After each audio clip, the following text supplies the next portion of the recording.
Bonjour et bienvenue à cette 5e capsule de En primeur avec Amélia et Justin.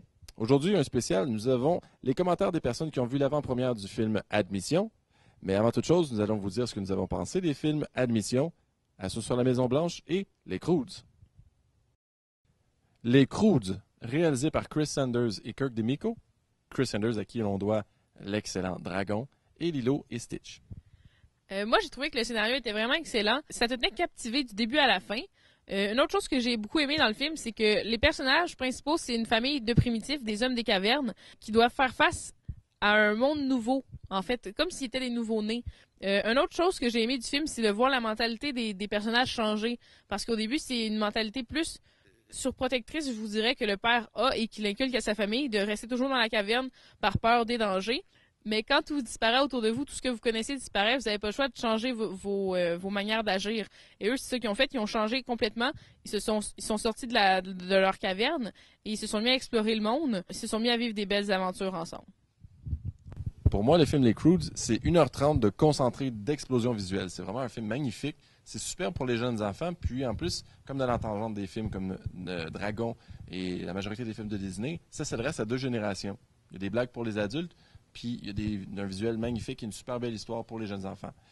Il y a aussi une très belle morale. Ce que j'aime du film, justement, quand on parle du personnage du père, qui a malheureusement un gros défaut d'être surprotecteur envers sa famille, mais d'être capable de voir ce personnage-là changer, ça vient vraiment chercher par les sentiments. J'ai vraiment adoré le film. J'espère que vous allez venir voir le film parce que pour moi, c'est un film à voir. Assaut sur la Maison-Blanche, version française du film Olympus Has Fallen, réalisé par Antoine Fuqua, à qui l'on doit l'excellent Training Day et Tireur d'élite avec Mark Wahlberg. En tête d'affiche, vous avez Gerald Butler, Aaron Eckhart ainsi que Morgan Freeman, et c'est tout un casting, je vous dis. Assaut sur la Maison-Blanche, c'est un film d'action sans aucune prétention. Vous savez en allant voir le film que ça va être tapissé de bord en bord de patriotisme américain, mais c'est même pas grave. Comme l'excellent Air Force One de Wolfgang Peterson, action se marie au courage des personnages, au suspense des revirements de situation, puis ça nous fait oublier en fait qu'on n'est même pas américain. Gerald Butler se retrouve à nouveau dans son élément après 300 et Gamer, combattant l'ennemi avec ardeur et stratégie. Il a un côté extrêmement sympathique à interpréter un personnage aussi violent. De l'action, des explosions, des combats de poing, il y en a de bord en bord du film et ça a réussi à combler en moi le jeune gars qui est en quête d'adrénaline. C'est un vrai film d'action. Cette semaine, je vais vous parler du film Admission qui met en vedette Paul Rudd et Tina Fey. Le film a été réalisé par Paul Weitz qui a réalisé le premier volet de la série The American Pie.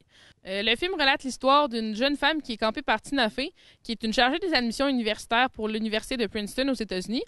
Elle se lie d'amitié avec Jeremiah Balakian, qui est un jeune élève surdoué, qui est autodidacte, qui a tout appris par lui-même. À partir de l'âge de 8 ans, il s'est décidé à lire des livres plutôt que d'écouter à l'école parce que l'école, c'était pas faite pour lui. Elle se lie d'amitié avec lui, puis elle essaie de le faire rentrer à l'université. Elle contourne un peu les moyens. En fait, elle fait tout pour le faire rentrer à l'université pour qu'il ait un bel avenir puis qu'il réussisse dans la vie. Personnellement, j'ai bien aimé le film. Je trouve que c'était plus une comédie dramatique qu'une comédie très comique, mais je trouve que ça faisait changement et ça faisait du bien. J'ai bien aimé le duo de Tina Fey et Paul Rudd. Paul Rudd était un habitué des comédies, on le voit toujours dans les comédies, comme par exemple dans le film Notre idiot de frère. Et Tina Fey, qui est également une très grande actrice de comédie. Elle a joué récemment dans le film Méchante soirée aux côtés de Steve Carell, où son rôle était vraiment parfait pour elle. C'est tellement hilarant. C'est un petit peu ça dans le film, mais c'est un petit peu moins comique. C'est plus dramatique, mais les deux campent leur rôle à la perfection et c'est rafraîchissant de les voir ensemble parce que c'est inattendu en fait comme duo. Mais c'est vraiment excellent. J'espère qu'ils vont faire une autre collaboration ensemble. Et j'espère que vous allez aimer le film. J'espère que vous allez venir le voir en salle. Et on attend vos commentaires. J'ai bien aimé ça. Là. C'est un beau petit film d'amour. Puis avec des bons rebondissements. Oui, rebondissements, c'est ça. Moi, j'ai bien aimé ça. Là. Je suis pas très difficile en film, mais j'ai trouvé que les jokes étaient bonnes. J'ai bien ri. J'ai adoré ça. Plein de rebondissements. Puis la fin, on s'attend pas à ça. Les acteurs sont différents. Puis on n'y va pas dans ces films-là. Là, c'est une comédie, c'est le fun. Puis en famille, c'est génial. Moi, j'amènerais même ma fille de 9 ans, mais là, ouais, c'est cute. Est-ce que tu as aimé le film? Ouais. Oui, qu'est-ce que tu as aimé du film? J'ai pas mal tout aimé. Oui. Est-ce que tu le recommanderais à tes amis? Oui. Oui. Oh, c'était excellent. C'était vraiment bon, drôle en plus. C'est vraiment un film que je cherchais à voir. Ben, c'est une très bonne histoire. C'est vraiment tout au complet, là, c'est vraiment là, du début à la fin. Là, c'est vraiment intéressant. Puis, ouais, j'ai vraiment bien aimé. Le film était excellent. Très, très bon film. Je le recommande.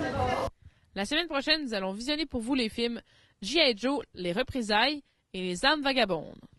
Merci beaucoup d'avoir écouté cette capsule et à la semaine prochaine.